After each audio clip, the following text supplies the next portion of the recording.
Welcome, dear friends, to 21 Days to Spiritual Awakening. As we await those who are entering the room to participate on the Facebook Live session, we're also talking to you here at Kardec Radio, willing to share with you the beautiful mediumistic work that was brought in through the hands of the devoted medium Chico Xavier. And you're welcome to join us as we enter chapter 2 of the book Voltei, I Am Back. The book is being translated as we speak, as Shane Martin, Carlos Diaz, Evelyn Nunes are working very hard to provide to us the beautiful translation that is also being revised by another group. And we are here with you to share these teachings that are truly transformative. It's about spiritual awakening. Is it enough to know about spirituality? Is it enough simply to pray? What happens if we dedicate our lives to the Spiritist practice? Are we going to deserve a different death, a different discarnation? This book is all about that and much, much more. It's about life here on earth and also life in the continuum, here and there, right? So we're here with you, rejoicing with the beautiful opportunity that we're given to share this beautiful study session right here with you. And for those who have questions, feel free to ask questions during the session or afterwards. If you're watching this on demand, feel free to ask these questions as well. The questions that you may have, we're available to you and we're willing to be with you in this journey. After all, we're all on the same boat of life, learning and serving together, right? Yes, my friends, here we are. What an opportunity to learn and to serve today and always. This is chapter 2, In the Face of Death. By the Spirit, Brother Jacob, through Chico Xavier, we get to know about the discarnation of the Spirit, Brother Jacob, or Frederico Figner, who was a Jewish Czech man who traveled to the United States and then migrated to Brazil, became professionally quite successful, and as a Spiritist, he devoted his life to the Spiritist practice, to the Spiritist teachings, and to the Spiritist works of dissemination in Brazil. He also participated as a member of the Spiritist Brazilian Federation, the Brazilian Spiritist Federation. Okay, so let us say hi to the community that is here live. And if you're watching us on demand or listening to us on demand, remember, we are together in this. Am I right? Yes, we are. Okay, so here we have our beautiful community that is in these 11 hours of the day, building this mental connection, this heart connection, so we can stay positive, so we can train our soul to seek the good, feel the good, visualize the good, and mold the good with all the resources we have. Right, Celia Lancaster, how are you, Celia? It's wonderful to have you here. Beautiful sunshine, how are you? What a work, huh? Soon we're going to be announcing here. Rihanna, how are you, Rihanna? Rihanna, friends, is in South Africa with her husband Nico and others, and they are putting together a group, and they need our help in the sense of helping the Spiritist books reach them there. It's not easy, it's not simple, it's a little complicated and quite expensive. So if you want to help, Kardec Radio has been promoting this campaign since April 18th, and the campaign is going to finish on July 4th. You can either send the books to the group we're going to relay it to them in South Africa, or monetary donations so we can buy the books and send it to them. 100% of the donations will go to the South Africa group at Rihanna and Nico's coordination, okay? And beautiful Leia Severo. Isn't that good, Leia, to be doing this work? We feel like we're side by side, though Leia's in Florida and we're here, and it's a joy to be united, heart to heart. Katia, how are you, Katia? And Andrea Torres. Andrea, how loving, how loving. Laís Leite, how are you, Laís? Beautiful Valéria, how are you, Valéria? Nina Doi, how are you? And the beautiful family. Luciana and Tuani, big hug. My dear cousin Danny, with our beautiful Erica, working hard and helping us at Cardiac Radio. Thank you, Danny, from the bottom of our hearts. Solange, how are you, Solange? You love the book, right? Marcela, I'm so happy you're in Brazil with the family. I'm happy to see your smiles, okay? Adilson, how are you, my dear friend? Adilson. Teresa Castro, it's good to have you here. Rudy's here, we're back, voltamos, and we're going to talk about the book. I'm back. Our beautiful psychologist, Karina. Beautiful, welcome. So friends, you know, as Mentor Joseph says, this work at 11 p.m. Eastern Standard Time is this intercontinental connection that happens for all of us to help the good spirits in this transition on the earth. There is no neutral position when talking about mental connections. Either we, as André Luiz says in the book, Mecanismos da Mediunidade, Mechanisms of Mediumship, yet to be translated, yet to be published. That book talks about the fact that when we think, we have two options. Either we connect with constructive mental currents or destructive mental currents. There is no neutrality.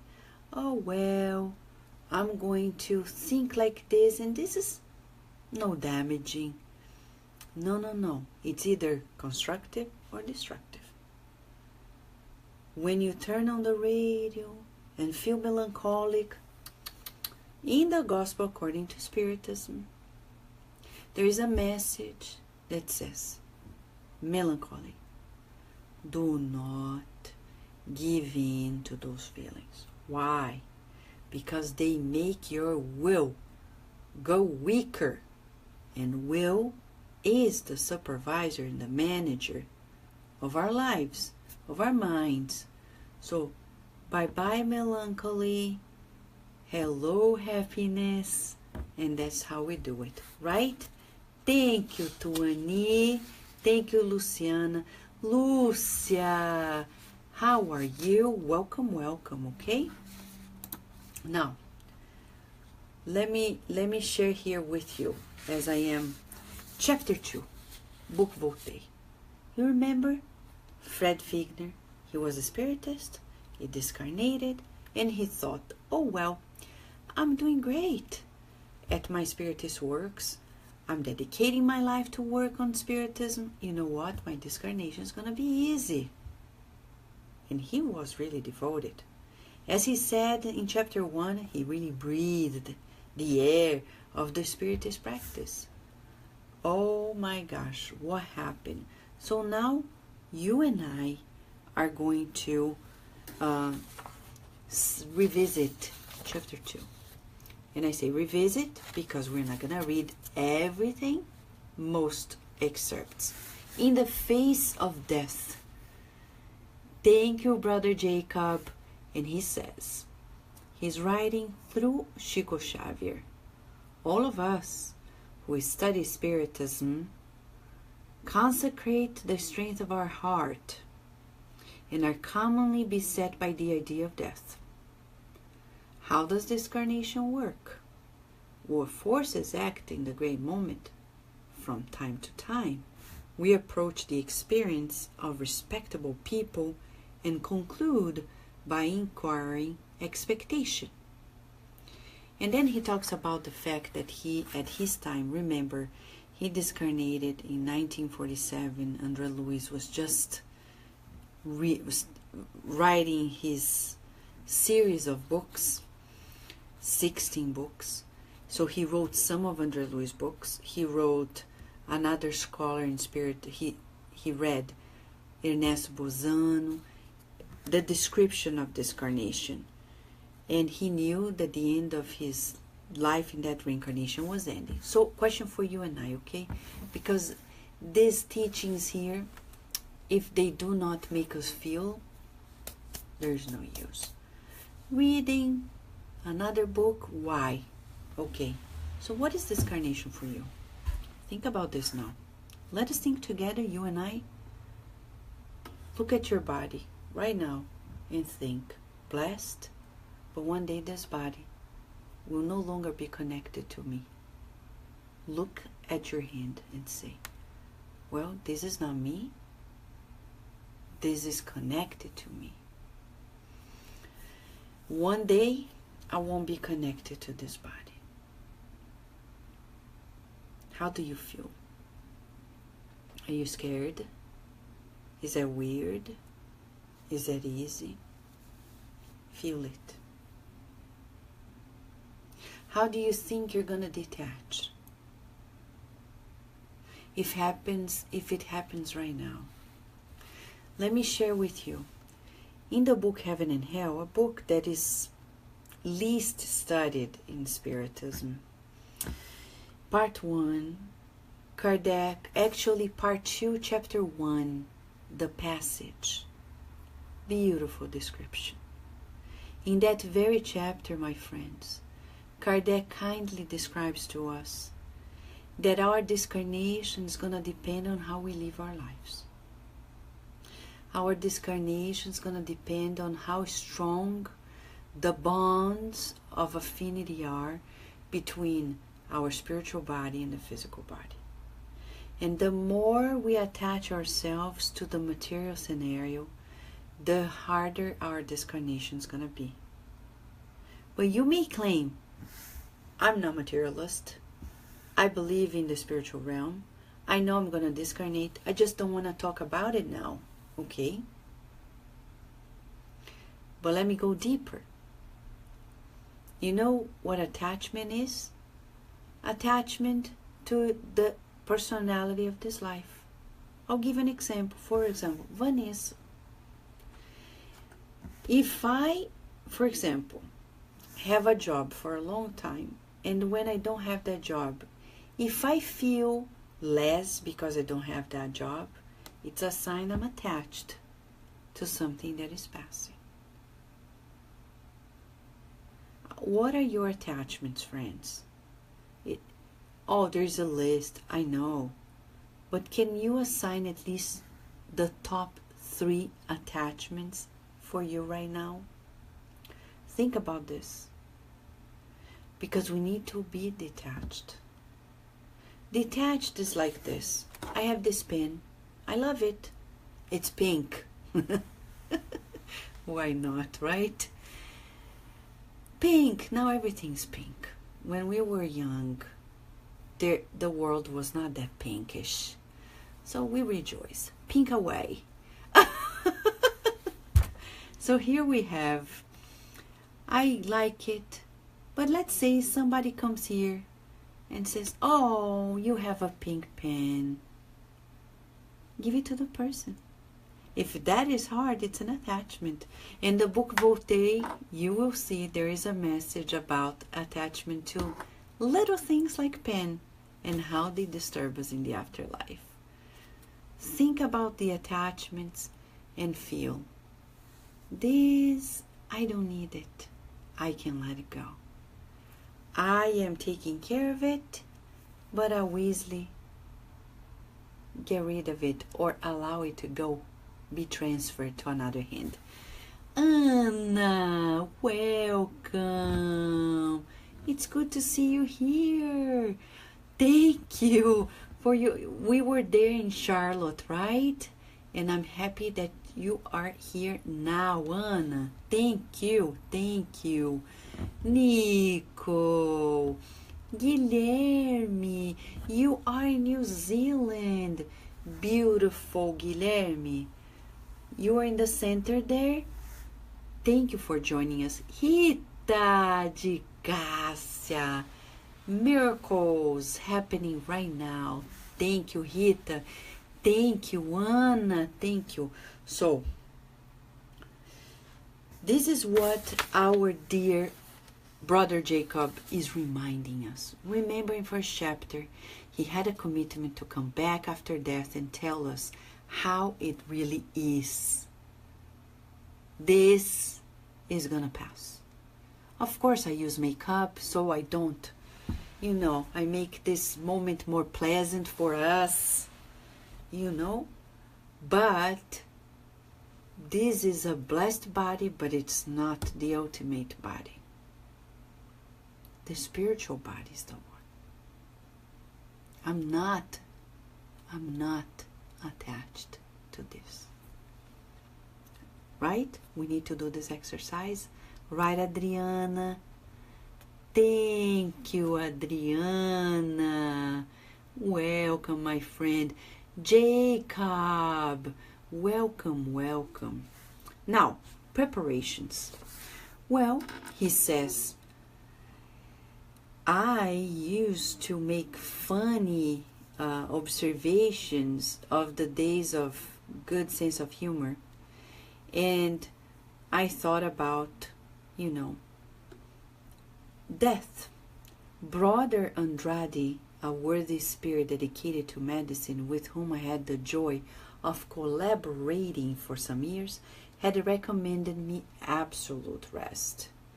He was so insistent of it that I was forced to abandon the last activities in the center. So Brother Jacob is describing details of his last hours. Physical rest, however, aggravated my mental preoccupation. The impediments of the hands imposed on me a true inner revolution. In the silence of the room, the thoughts, as if they were evading the brain, standing aside as to argue with me.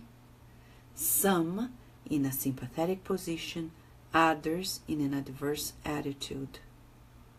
He was talking about his thoughts. Pause for a second. He is mentioning here that when he was in his last days of reincarnation, the spirit mentors of the center told through the mediums that he should rest. Stay put. Bed rest. He said, too hard. That's when his mind really, the monkey mind. Ooh. So what is the conclusion here for us? We need to prevent it. How can we do it? Meditation. Meditation. How often do you meditate? Do you practice moments of solitude? Solitude is not loneliness. One thing is loneliness, another is solitude. There are people who cannot handle being alone for a minute.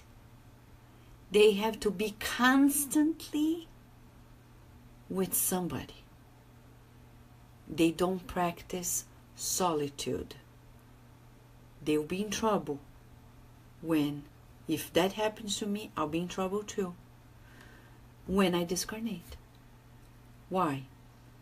Because as much as giving birth is a solo movement, when we discarnate, it's a solo movement. Even if you have a twin sister. Even if you have people around. So, mind to mind. My dear immortal friends, my dear eternal friends, It's an opportunity for you and I to start practicing meditation. Moments of solitude, meaning not now, but learning during the day to practice turning off the phone, not talking to anybody, breathing, listen to your breath.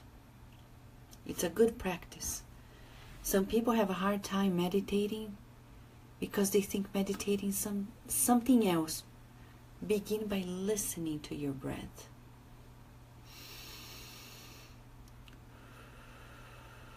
It's like the sea waves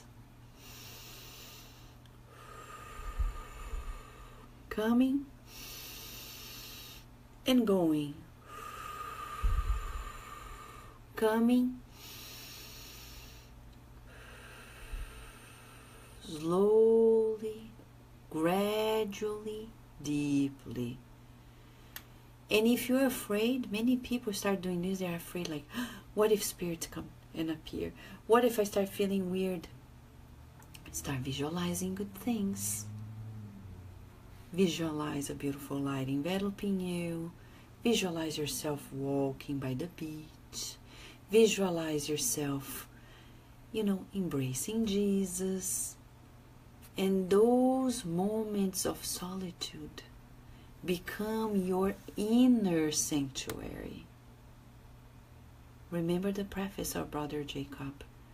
He forgot to build the inner sanctuary of divine determinations.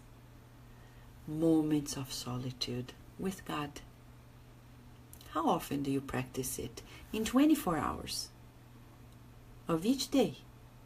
How often do you practice being by yourself, with you and God?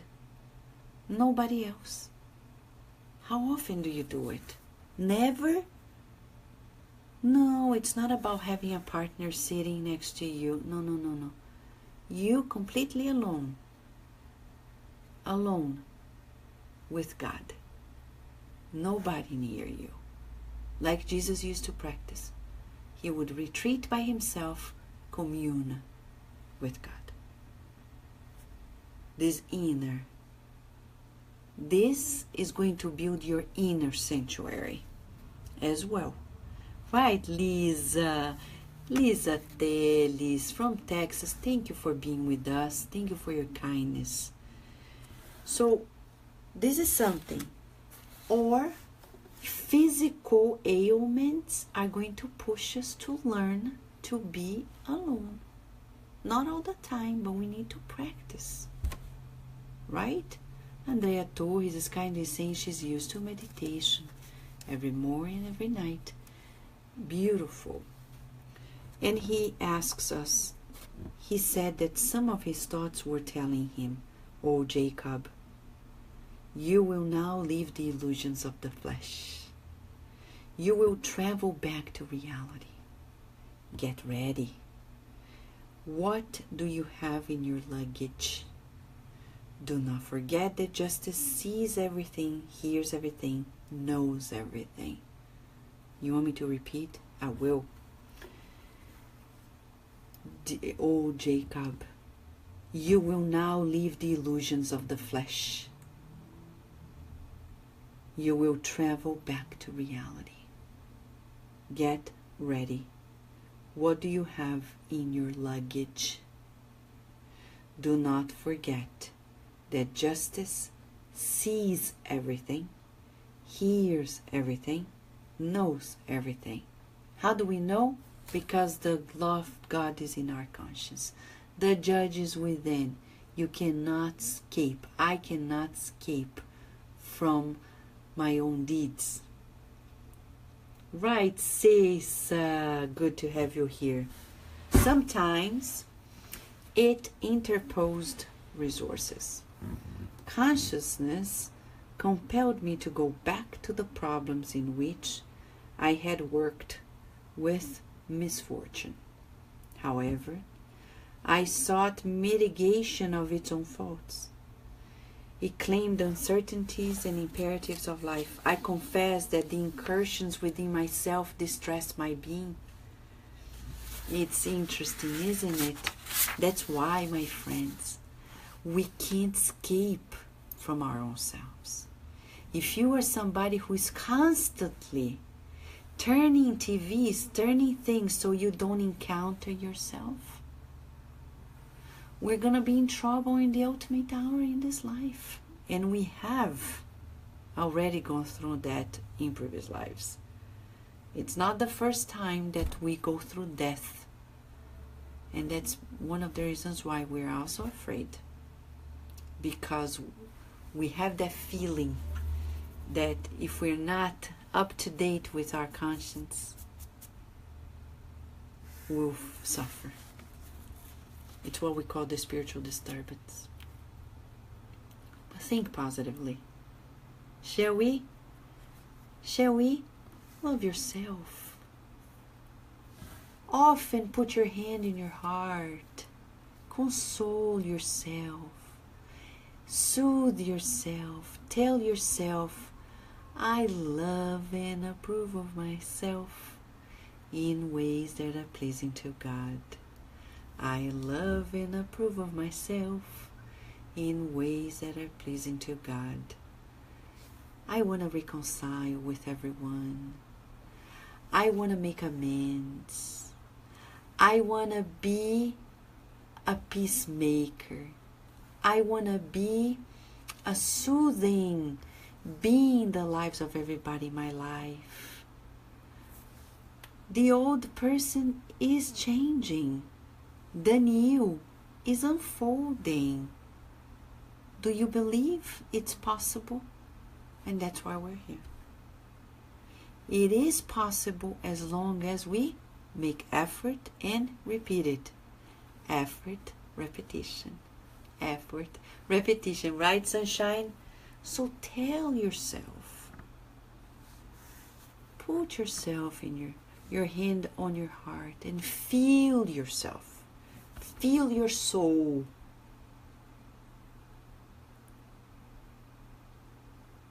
And tell, I love myself. I'm a child of God. And I want to be of a harmonious vibration to everybody in my life. Propose yourself to learn. Propose yourself to get there. All right. Now, he said that on other occasions, his memory regressed in time. He saw sad and happy situations, comforting and embarrassing, long since extinct. Again, in the exhausted body, I had extreme difficulty in retaining the images and describing them. The brain accused intense life, but in the service of communication with the outside, I felt depleted, just like a squeezed lemon. Faith prepared my spirit before the great transition. However, fears loomed, worries were always growing. He is beautifully describing what's going on in his mind, my friends. He is telling us about what's going on in his own mind during the time of transition. Right, Milena Jovan, her mom is meditating at the moment in solitude with God. There you go. Thank you for sharing, Milena. Inês Pampolini, Cris Costa, how are you? Patricio, thank you, friends. And he's telling us something quite interesting. That the fading of the physical force determined a singular phenomenon in his soul. I was surprised and sentimental. I had become accustomed to dealing with the world within the broadest practical sense. I valued preaching of charity, convinced, however, that dry energy was indispensable in human relations. He said that many times when he was dealing with people and even discarnate spirits in mediumistic beauty, he was harsh, blunt. I often did my best not to underestimate the confidence of those who esteemed me. However, I did not always know how to be sweet, in the extension of personality. Such an individual trait, which the harsh struggles of human experience imposed upon me, represented reasons for much discomfort, because inwardly I aspire to serve the legitimate fraternity in the name of the Lamb of God. Lack of kindness. I understand him. How often, to fulfill our duties, we're not kind. We are not gentle.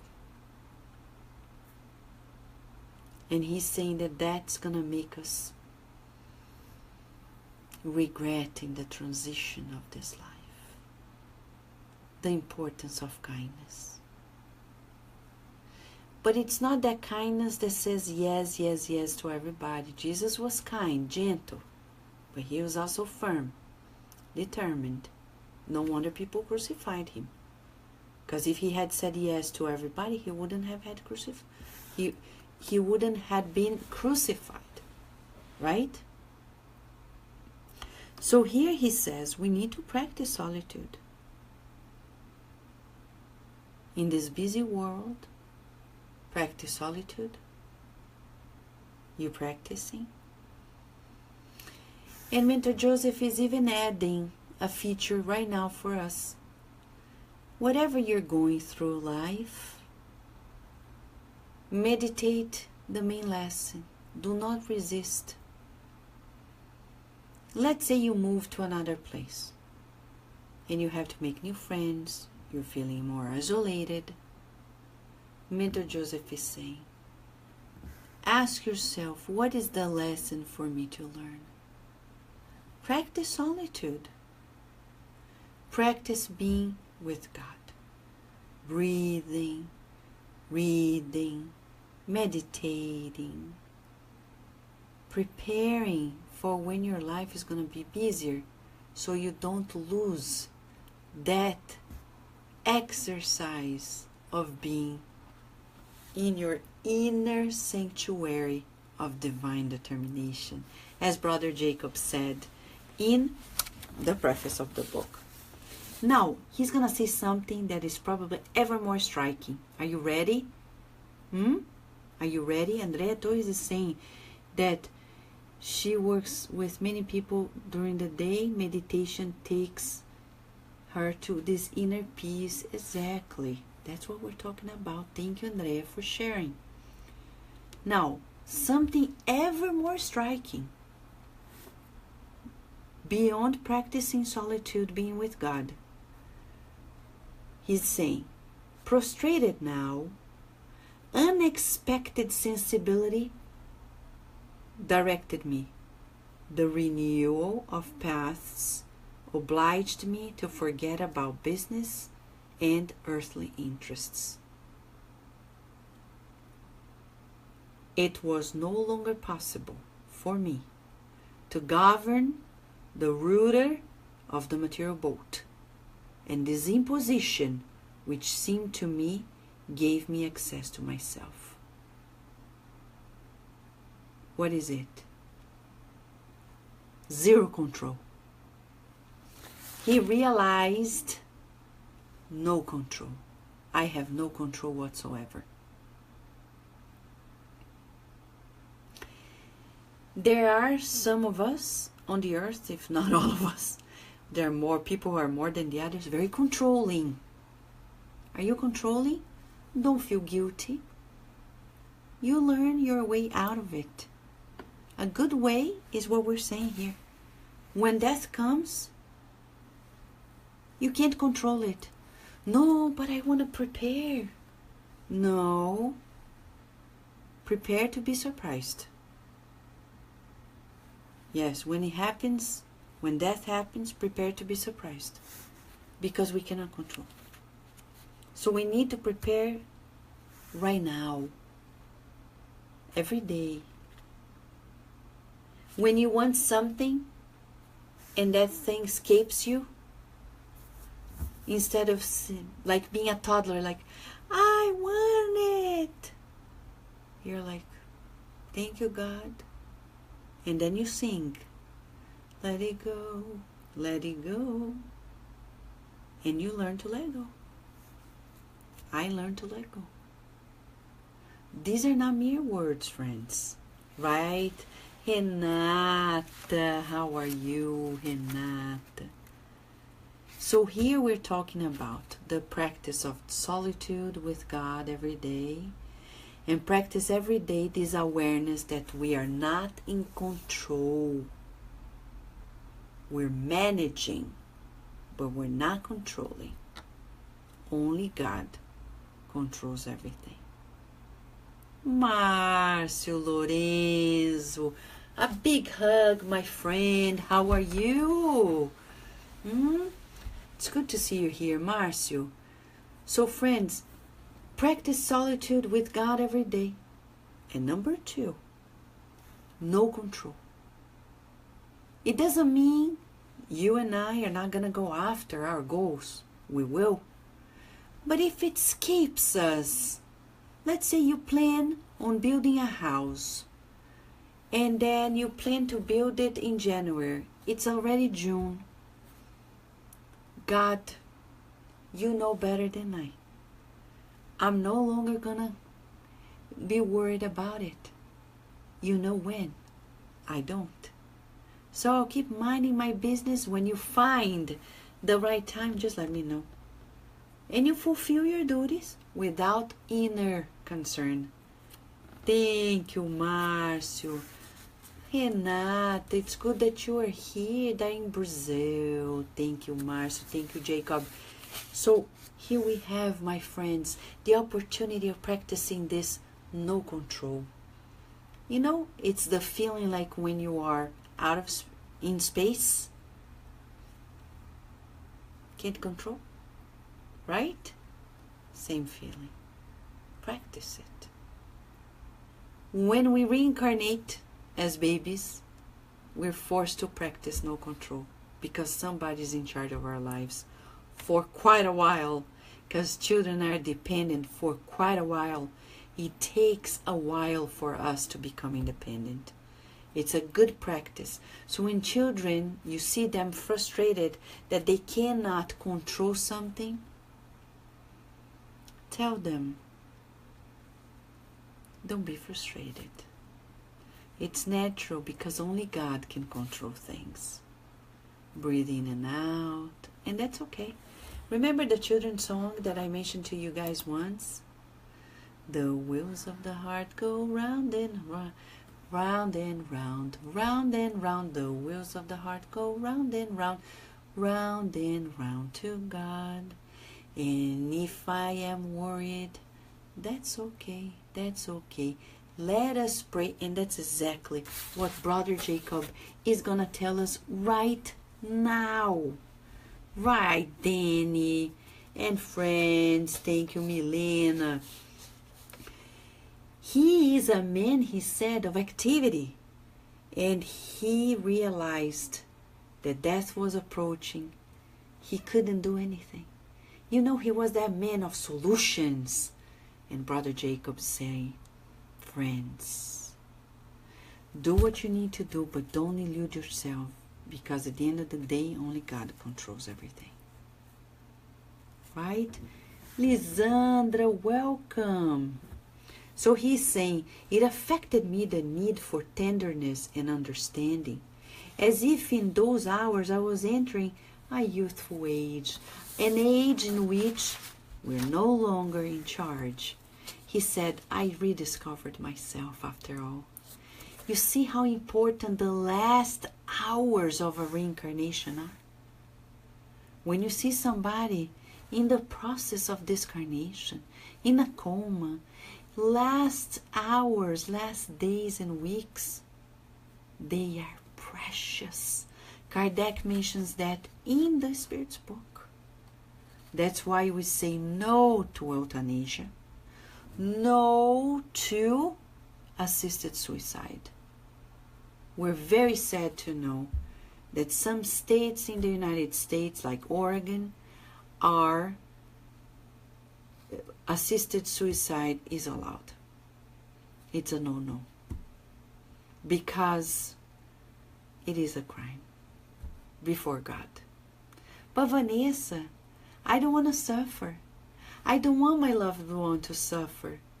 But read this book and you see this is not suffering. This is like a caterpillar turning into a butterfly. Our beautiful brother Jacob is rediscovering himself through the eyes of the incarnates. He is agonizing. Through the eyes of the Spirit, he's telling us he is rediscovering himself. And those last hours are vital for the conditions he's going to encounter himself in the afterlife and in the future life. I was no more an ordinary man crying out for help and care. Their heart was filled with inexpressive afflictions. If dyspnea robbed me of tranquility, fears filled me with the spirit of sorrow and darkness. I had never before experienced such a sense of exile and displacement. You see, because he never practiced, as he said, building that inner sanctuary. On earth, I was surrounded by blessed dedications on the part of my beloved daughters and my devoted friends. On earth, that's how it happened. Would the longing for the beyond, the determining factor of the restlessness that tormented me? Not at all. I recognized my titles as an imperfect man who should not dream in any way with paradise. He was humble enough to know. No, he was not going to paradise. I was naturally expected to be laborious in the future. However, painful anxieties waited on the downcast soul. I, who battled tears, now recognize their supreme power. I'm so sorry when parents tell children that crying is bad. Crying is good. Crying is good. Of course, we don't want them to cry out of nothing, but do not repress. Do not repress. And especially, do not repress the crying of boys, saying you're a boy, you shouldn't cry. You know, Mr. Joseph always reminds me, God made the tear glands for men and women. They both should use it. Are you using it? Because Brother Jacob is saying, there is a great power in crying when you need to cry. Don't repress it. Don't repress it. I often found myself in tears when I by myself exercised long meditations. And now I was about to leave the planetary nest that had sheltered me for many years. I'm going to skip a few paragraphs and go show you some pictures. He is now describing the great detachment in his last 30 hours, 24 hours plus 6 hours. So it's a day and a part of the other day and a quarter, right? A day and a quarter. He recognized himself in the strangest position. Look at this picture. Okay. I have here, hopefully, to show to you, friends, a picture. I hope you can see it. If the light lets you see it. Look at this. Hopefully.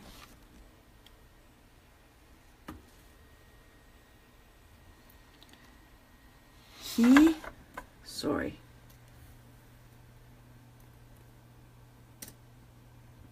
Okay. He was seeing two people. I'm sorry, it's not possible to see everything here. But he was seeing, yeah, the light doesn't let me. I'm going to change the position to see. Forgive me for the mess, but see? Brother Jacob is seeing two of him, okay? Two. And he's having the life review, okay? The life review. Let me explain to you. Keep that in mind. Forgive me for the mess. So, he says he recognized he had two hearts pumped in a chest. So, he was detaching. One of them, that of the flesh, in an uncontrollable rhythm, almost stopping like a clock. And the other pulsated, more balanced and deeper. How beautiful. The heart of the spiritual realm. Right, Lisa? Lisa is saying, I work with hospice. I sit with dying people. Stay until they discarnate. It's very special to me. Wow. What a beautiful experience, Lisa. Let's talk more off air so you share more, okay? I want to know more. Please. The common vision was altered. At times, the light filled me with abrupt flashes, but for times of prolonged duration, I was surrounded by a dense fog. The comfort of the oxygen chamber did not detract from the sensations of strangeness. I noticed the intense cold started hurting my extremities.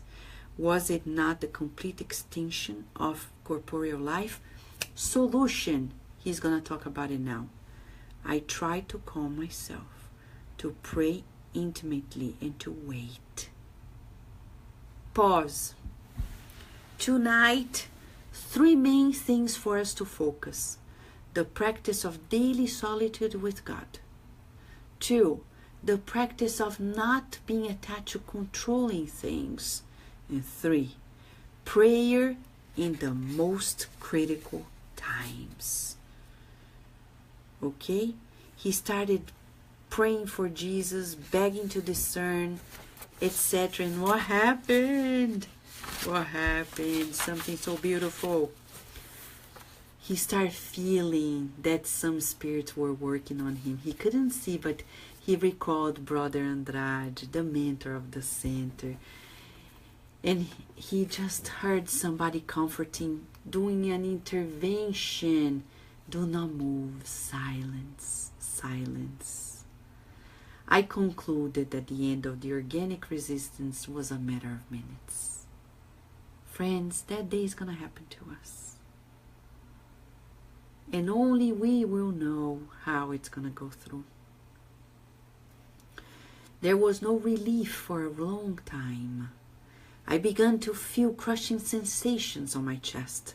The hands of the spiritual worker were now concentrating on my brain. They lingered for almost 2 hours under the contours of the head.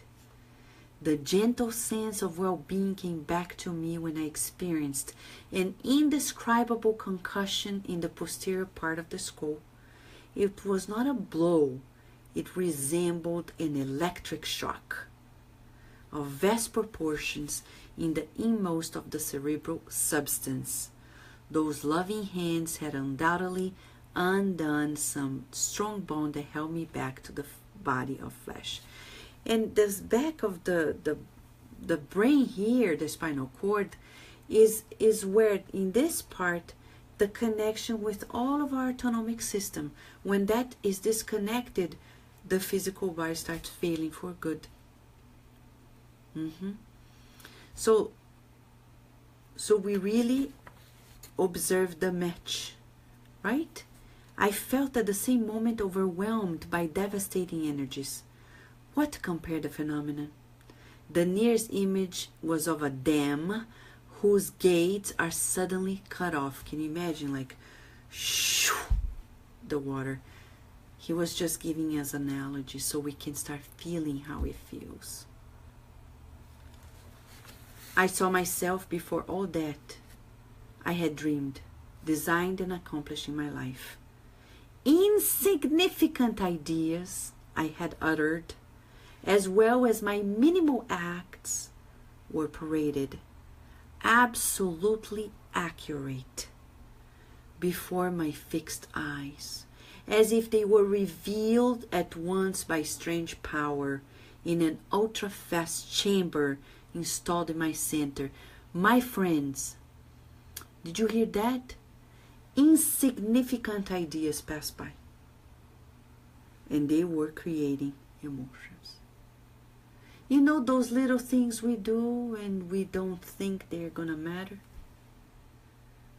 When you are doing the life review, which is inevitable, when the disconnection between the spiritual body, the perispirit, and the physical body are happening, whatever was stored in the memories of our physical cells are going to be completely transferred, uploaded to the spiritual brain. And when that happens, we have the life review.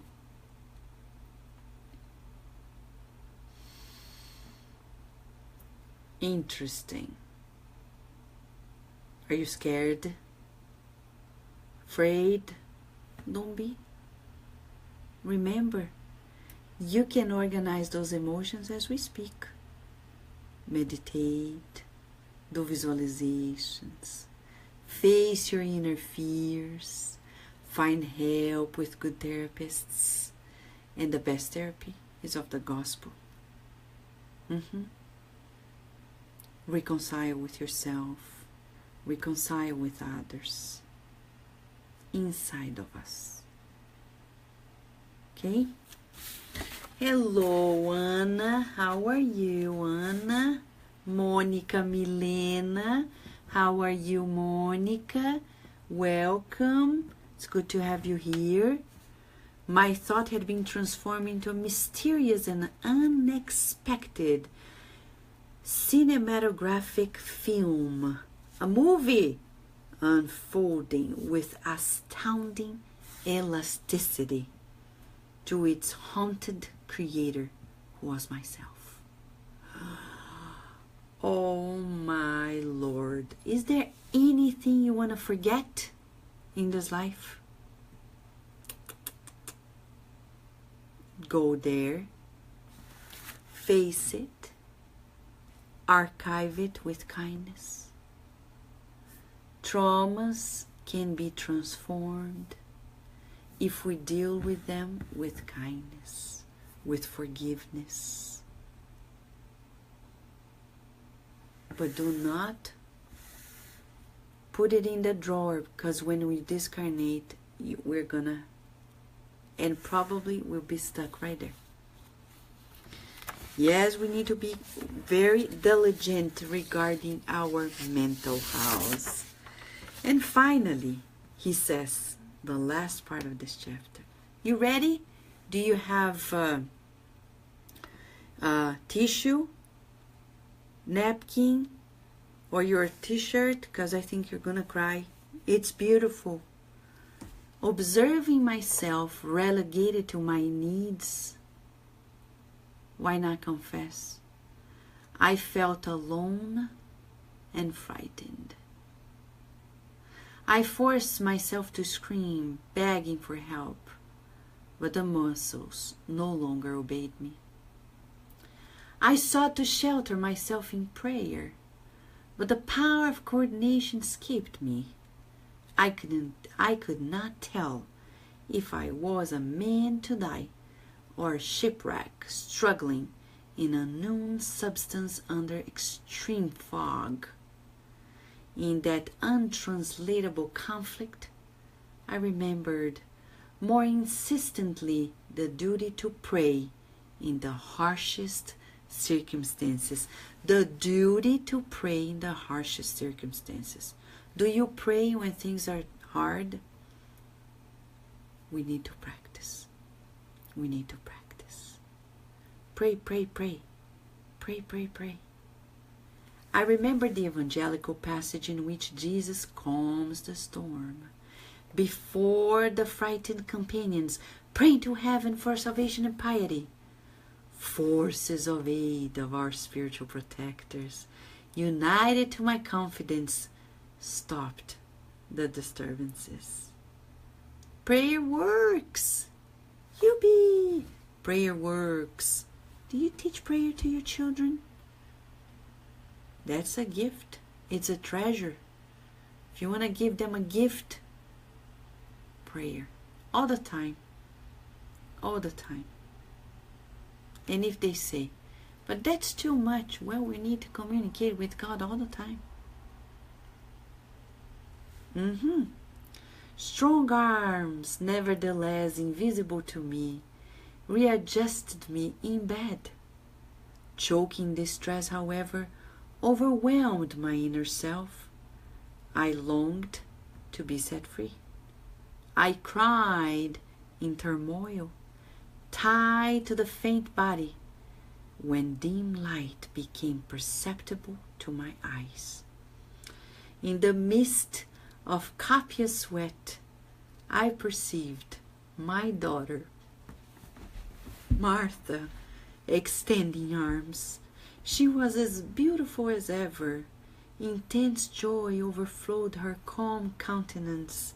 She came forward tenderly, clasped me, and spoke tenderly to my ears. "Now, Dad, it's necessary to rest." Martha was one of his children. She discarnated before him. And now she comes to welcome him to the new opportunity.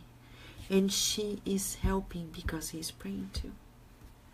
I try to move my arms in return to the gesture of love, but I could not lift them. They seemed to be stored under a ton of lead. The weeping of joy and recognition, however, flowed abundantly from my eyes. Who was Martha at that time for me? My daughter or my mother? Difficult to answer.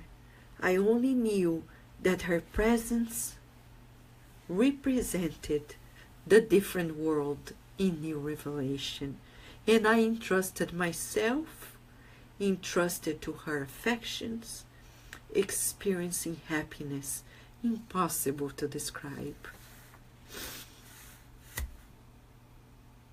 This is life.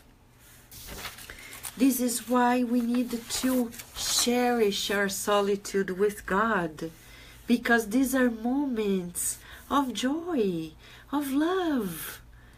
Everything is about love, right? And it's like a song. Sing, sing a song. Sing out loud, sing out strong. Sing of happy, not sad. Right? It's about life. It's about vibrating love. You know, God doesn't punish us. He loves us. And the father, brother Jacob, was received by his daughter Martha. You want to know more? In 24 hours, God willing, we'll be back for another chapter of this beautiful warning, of this beautiful description. Brother Jacob awakening us to really be mindful of the precious gift of life, my friends. Thank you for being with us. Thank you for sharing these moments. And until tomorrow.